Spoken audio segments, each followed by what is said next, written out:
कहानी की शुरुआत में हम अपने मुख्य किरदार रॉबर्ट को देखते हैं, लेकिन इस बार वो बिल्कुल नए अंदाज, दाढ़ी और टोपी में दिखाई देता है। रॉबर्ट तुर्की की एक ट्रेन में बैठा है और अपनी पुरानी आदत के मुताबिक एक टिश्यू से टी बैग निकालकर गर्म पानी में डुबोकर चाय पी रहा है। यहीं उसकी मुलाकात एक ऐसे इंसान से होती है जिसने सिर्फ अपनी एक्स वाइफ को तकलीफ देने के लिए अपनी ही बेटी का अपहरण कर लिया है।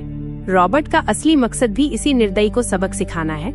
जैसे ही वो आदमी समझ जाता है कि रॉबर्ट उसी के पीछे आया है, वो अपने गुंडों को उसे खत्म करने के लिए बुला लेता है। लेकिन उसे जरा भी अंदाजा नहीं था कि ये रॉबर्ट कौन है। रॉबर्ट तुरंत अपनी घड़ी का टाइमर ऑन करता है और धांसू अंदाज में सबको पीटना शुरू कर देता है।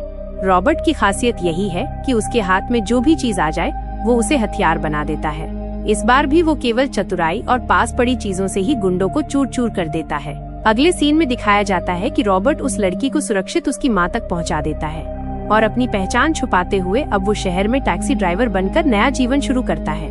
उसे ये काम अच्छा लगता है क्योंकि टैक्सी में बैठे हर इंसान की तकलीफ और खुशियों की कहानियां वो सुन पाता है। इसी तरह रॉबर्ट के दिन अच्छे कट रहे थे, लेकिन एक दिन उसकी टैक्सी में कुछ लोग जबरदस्ती एक लड़की को बैठा देते हैं। रॉबर्ट लड़की को देखकर तुरंत समझ जाता है कि उसके साथ सेक्सुअली हैरासमेंट हुआ है और उसे बुरी तरह चोट पहुंचाई गई है। ऐसा अन्याय देखकर रॉबर्ट का दिमाग कहाँ ठंडा रहने वाला था।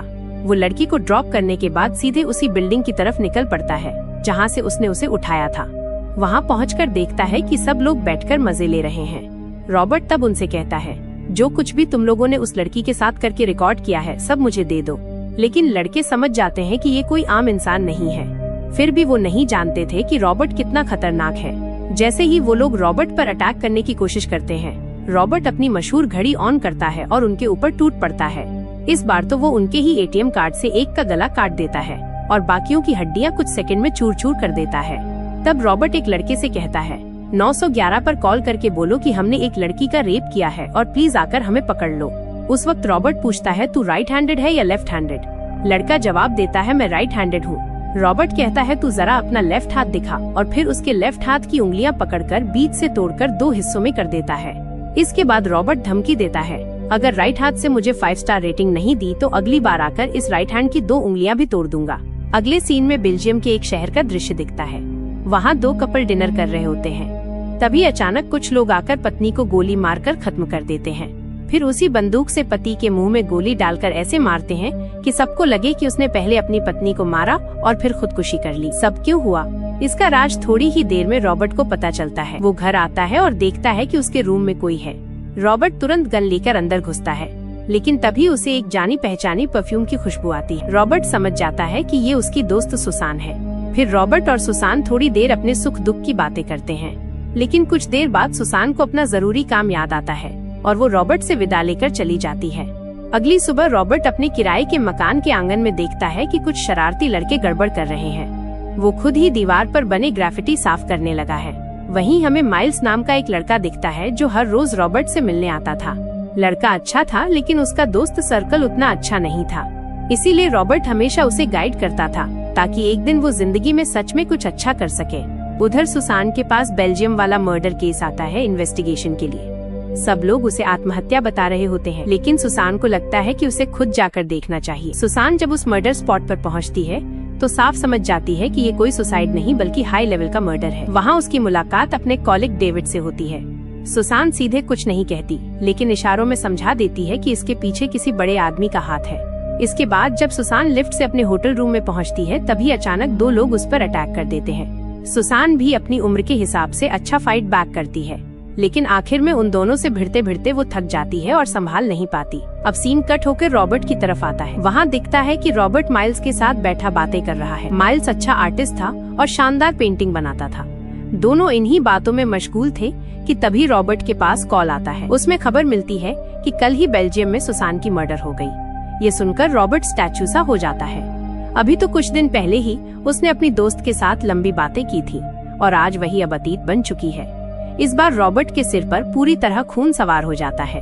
वो निकल पड़ता है वॉशिंगटन डीसी में सुसान के घर। वहाँ जाकर उसके पति से कुछ एविडेंस लेता है जो सुसान के पास मिले थे ताकि आगे रिसर्च कर सके। फिर वो सुसान के फोन से सारा डेटा ट्रांसफर करना शुरू कर देता है। उस डेटा से रॉबर्ट को पता चलता है कि 2 लोग लिफ्ट में चढ़कर सीधे 6th फ्लोर का बटन दबाते हैं, वही फ्लोर जहाँ सुसान का रूम था। बार बार देखने के बाद रॉबर्ट समझ जाता है कि वही दोनों सुसान के मर्डरर थे। उधर सीन कट होकर उन्हीं दो गुंडों पर आता है। उनके फोन पर एक कॉल आती है। जैसे ही वो कॉल रिसीव करते हैं, उनके पास रखा ऑडियो प्लेयर ब्लास्ट हो जाता है और दोनों मौके पर ही मारे जाते हैं। इसके बाद दिखता है कि ये सब एक प्लान मर्डर था ताकि कोई सबूत बाकी न बचे। अब रॉबर्ट सीधे डेविड के पास पहुंचता है, जो कभी उसका सबसे अच्छा दोस्त हुआ करता था। रॉबर्ट को देखकर डेविड ऐसे चौंक जाता है जैसे भूत देख लिया हो, क्योंकि उसने तो अपनी आंखों से रॉबर्ट की कार को ब्लास्ट होते देखा था। डेविड तो रॉबर्ट की आखिरी कथित मौत का भी गवाह था। तभी रॉबर्ट उसे सब सच बताता है कि उस दिन असल में क्या हुआ था। रॉबर्ट कहता है कि सिर्फ सुसान ही जानती थी कि वो जिंदा है। फिर रॉबर्ट डेविड को पोस्टमार्टम रिपोर्ट दिखाकर कहता है, देखो सुसान के लेफ्ट साइड पर बेहद सटीक तरीके से चाकू मारा गया था ताकि उसके बचने की कोई संभावना ही न रहे, और ऐसा वार कोई आम इंसान नहीं कर सकता। ये जरूर किसी डिफेंडर ट्रेनिंग वाले का काम है। इसके बाद रॉबर्ट अपने घर लौटकर बेल्जियम वाले मर्डर केस की गहराई से रिसर्च करने लगा है। अलग अलग एंगल से एनालिसिस करता है कि ये सच में आत्महत्या थी या फिर मर्डर। बहुत सोचने समझने के बाद वो समझ जाता है कि ये एक प्लान मर्डर था। रॉबर्ट ये बात डेविड को बताता है और कहता है सुसान का मर्डर और बेल्जियम के उस कपल का मर्डर दोनों आपस में जुड़े हुए हैं। तब डेविड काफी चिंतित दिखता है और कहता है, अगर और कोई इन्फॉर्मेशन मिले तो मुझे जरूर बताना। इसी बीच रॉबर्ट देखता है कि माइल्स को दो लड़के अपने साथ ले जा रहे हैं। माइल्स की रॉबर्ट हमेशा बहुत केयर करता था, इसलिए वो उन्हें फॉलो करता है और उनके अपार्टमेंट तक पहुंच जाता है।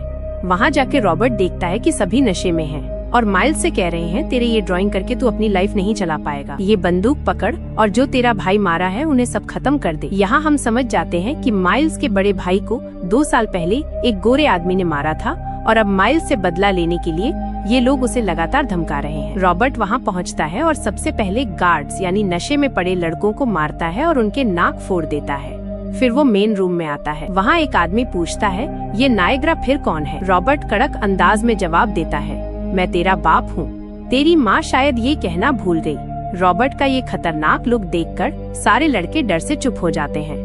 फिर रॉबर्ट माइल्स को बाहर लेकर आता है और कहता है, इंसान मारने में मजा नहीं है, इसलिए ये ले बंदूक पकड़ और मुझे मार, देख तेरे में कितना हिम्मत है। माइल्स तो शांति पसंद इंसान है, लेकिन रॉबर्ट के इतने डरावने अंदाज को देखकर वो डर के मारे हक्का बक्का हो जाता है।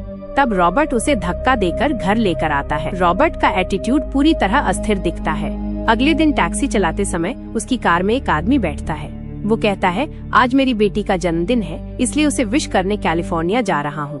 लेकिन रॉबर्ट उसकी नजरों को देखकर समझ जाता है कि ये सब झूठ है। जैसे ही वो आदमी रॉबर्ट पर चाकू से हमला करने वाला होता है, रॉबर्ट कार घुमा देता है और आदमी का टारगेट मिस हो जाता है। कई मिनट की हो हल्ला और संघर्ष के बाद कार में ही रॉबर्ट उस आदमी को 4 राउंड गोली मार देता है। फिर रॉबर्ट उसका मोबाइल चेक करता है और पाता है कि इस फोन में जो इंक्रिप्शन लॉक है वो केवल हाई टेक्नोलॉजी से ही पॉसिबल है।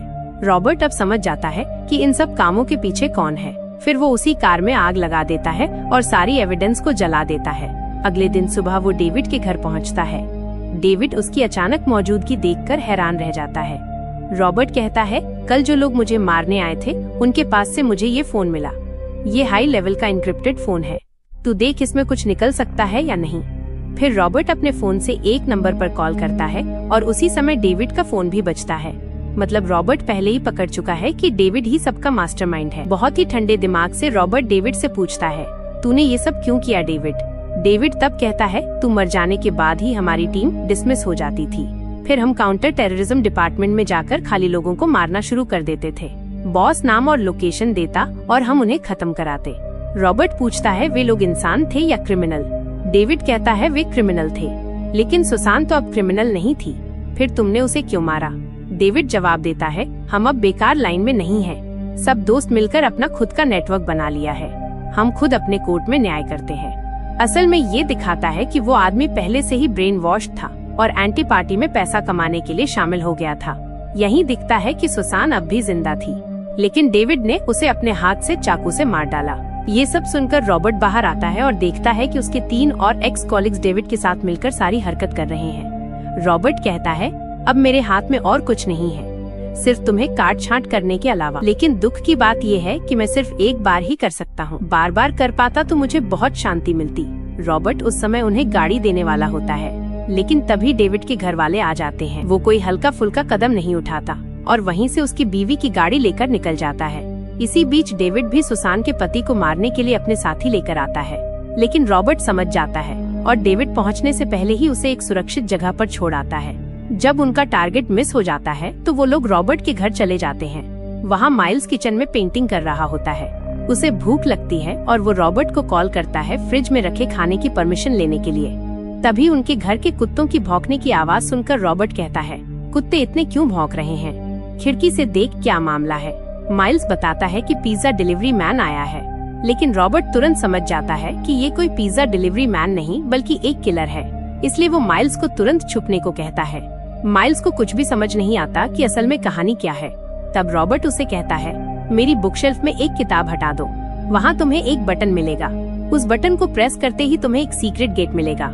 वहाँ जाकर पूरी तरह चुपचाप रहो, नहीं तो जैसे ही वे तुम्हें देखेंगे मार देंगे। माइल्स रॉबर्ट की डायरेक्शन फॉलो करता है। इस बीच डेविड और उसकी टीम कमरे में घुसकर हर जगह तलाश करने लगते हैं। वहीं रॉबर्ट गाड़ी में बैठकर अपनी सीसीटीवी कैमरा से सारी हरकतों पर नजर बनाए रखता है। डेविड एक समय उस बुक शेल्फ के पास पहुंचता है। वहां एक ग्लास से दीवार बनाई गई थी जिससे अंदर से सब दिखाई देता है, लेकिन बाहर से कोई अंदर क्या हो रहा है नहीं देख सका। लेकिन डेविड इसे समझ जाता है और अंदाजा लगाकर गन तैयार कर लेता है। लेकिन वहाँ माइल्स मौजूद था, इसलिए रॉबर्ट तुरंत डेविड को फोन करता है। फोन पर रॉबर्ट कहता है, मुझे वहाँ मत ढूंढो, अगर जान देना है तो सीधे मेरे पास आओ और तू अच्छी तरह जानता है मैं तेरे लिए कहाँ इंतजार करूँगा। ये सुनकर डेविड वहाँ से चला जाता है और जैसे ही वो निकलता है माइल्स उस रूम से बाहर आता है, लेकिन तभी डेविड वापस आ जाता है और माइल्स को पकड़ लेता है। माइल्स को देख डेविड समझ जाता है कि रॉबर्ट के लिए माइल्स के लिए कोई कमजोरी जरूर है, इसलिए डेविड माइल्स को अपने साथ ले जाता है। उसे पता था कि रॉबर्ट का ये रुख देखकर वो निश्चित रूप से वहीं जाएगा जहां डेविड और उसकी पत्नी मौजूद हैं। रॉबर्ट का घर समंदर के बिल्कुल किनारे था। वहां उनका एक बेकरी शॉप भी था। रॉबर्ट अपने घर की तरफ निकलता है। उस दिन एक खतरनाक तूफान आ रहा था। पूरा शहर इवैक्यूएशन में व्यस्त था। कैटेगरी 4 लेवल का तूफान सीधे समंदर के किनारे पड़ रहा था। रॉबर्ट अपने घर जाते हुए पहले पुलिस वालों से रुकता है, लेकिन अपनी पुलिस आईडी दिखाकर वो आगे बढ़ जाता है। डेविड भी रॉबर्ट के इलाके में पहुंच जाता है।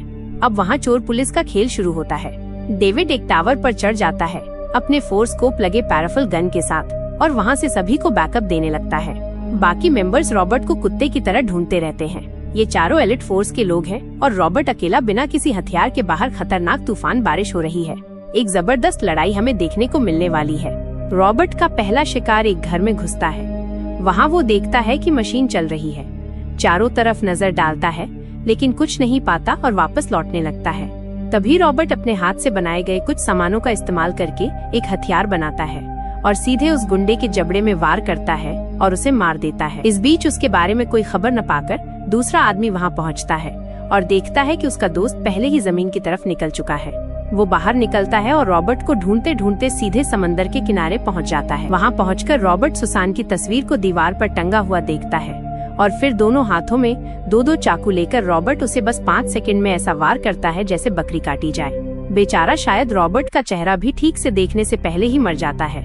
चारों में से अब सिर्फ 2 बचे हैं। अब एक को मारने के लिए रॉबर्ट अपनी बीवी की बेकरी में जाता है। वहाँ रखे सभी मैदा के थैले वो काट देता है। फिर दोनों तरफ से 2 फैन चलाकर पूरा मैदा कमरे में उड़ा देता है और इसी बीच वो आदमी फंदे में फंस जाता है। वो कमरे को खोलकर समझता है कि रॉबर्ट ने उसके लिए जाल तैयार किया था, इसलिए वो एक ग्रेनेड कमरे में फेंकता है। लेकिन मैदे की हवा में उड़ने के कारण ग्रेनेड इतना जोर से ब्लास्ट होता है कि वो आदमी और पूरा घर उड़ जाता है। रॉबर्ट अपने वॉकी टॉकी से कहता है, दोस्त अब सिर्फ तेरा और मेरा खेल होगा। डेविड कहता है, नहीं अभी एक और है, और फिर वो उनकी गाड़ी की तरफ निशाना लगाकर गोली चलाता है।